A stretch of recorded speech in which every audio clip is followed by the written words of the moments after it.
투자금 받아놓고 돈 못 돌려줬다? 이거 사기 아닌가요?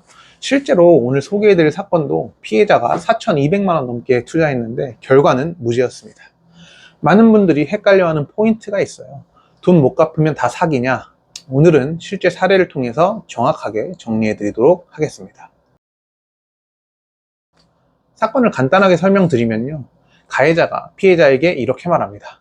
부산 해운대 소재에 있는 아파트를 너의 명의로 사서 1년 뒤에 팔면 수익이 나니까 그때 더 얹어서 돌려줄게.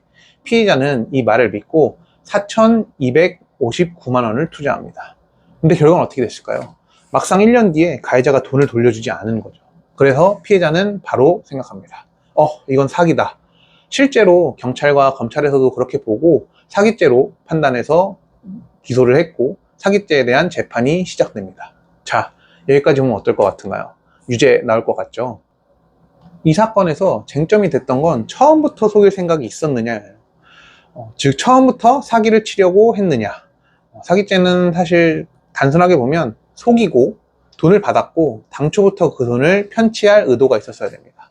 여기서 제일 중요한 게 세 번째, 돈을 편취할 의도인데요. 처음부터 갚을 생각도 없이 기망한 것이라는 게 입증이 안 되면 사실 무죄의 가능성은 언제나 있습니다. 법원은 여러 가지 사정을 종합해서 판단을 합니다. 법원의 판단의 근거들을 하나씩 말씀드려 볼게요. 첫 번째로 실제로 아파트 계약이 되어 있었다고 해요.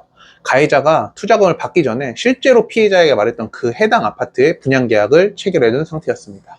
이 말은 뭐냐? 애초에 아무것도 없는 상태에서 속였던 것은 아니다 라는 겁니다. 두 번째로 문제가 됐던 건 피해자 명의로 아파트가 등기가 안 된 이유가 있었다는 겁니다. 피해자가 등기를 못한 이유는 바로 피해자가 신용불량자였기 때문이에요. 즉 가해자가 부동산을 피해자 명의로 해주겠다고 약속했다고 했잖아요. 그 약속을 지키지 못한 게 속였던 게 아니라 피해자의 개인적인 사정 때문이었다는 거죠.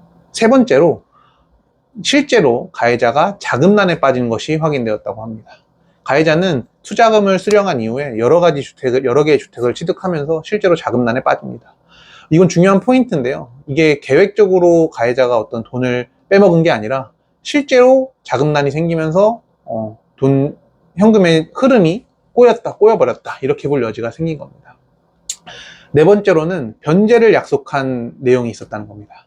카카오톡 내용에서 내가 가지고 있는 빌라를 대신 주겠다 라는 취지로 이야기한 게 있다는 거예요. 상당히 구체적인 변제 계획이 서로 쌍방간에 오고 갔다는 거죠. 이게 왜 중요하냐면 진짜 사기꾼이면 아예 잠수를 타는 경우들이 많습니다.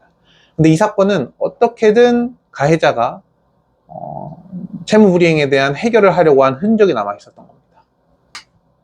결국 법원은 처음부터 속일 의도가 있었다고 보기 어렵다라는 취지로 판단합니다. 즉 편취의 범위가 없었고 기망행위가 인정되기 어렵다. 그래서 결국 무죄 판단을 내린 거죠. 오늘 사건에서 기억하셔야 할 포인트는 딱 두 가지 정도입니다. 하나는 돈 못 갚았다고 무조건 사기가 되는 것은 아니다. 이건 사실 정말 많은 분들이 오해를 하시는데요. 돈을 안 갚았다고 해서 사기가 되는 것은 아닙니다. 결국 처음부터 속일 의도가 있었어야 한다는 건데요. 이걸 입증하지 못하는 이상 무죄의 가능성은 항상 열려 있습니다. 두 번째로 민사 절차와 형사 절차가 완전히 다르다. 사실 이 사건 같은 경우는 민사로는 돈을 갚으라고 청구해서 승소했을 가능성이 아주 높습니다. 다만 형사로는 사기가 불인정된 것이죠. 결국엔 내가 지금 현재 상황에서 내가 유리한 게 무엇인지를 한 번 더 파악해 봐야 되는 것 같아요. 실무에서도 실제로 보면요, 사기라고 생각했는데 무죄인 경우도 있고요, 단순 채무불이행이라고 생각했는데 유죄로 판단되는 경우들도 있습니다. 결국 핵심은 하나죠. 당시의 의도를 입증할 수 있느냐. 비슷한 상황인데 내가 지금 이게 사기인지 아니면 그냥 단순 채무불이행이라서 민사소송을 해야 되는 것인지 헷갈리신다면 혼자 판단하지 마시고 정확하게 구조를 보시기 바랍니다. 자신의 현재 상황에 대해서 궁금하신 사항이 있으시거나 사기죄가 성립할지에 대해서 의문이 있다 라고 생각되시는 분들은 제 채널 소개란에서 상담 요청해 주시면 저희가 친절한 의견 드리도록 하겠습니다. 지금까지 김용호 변호사였습니다.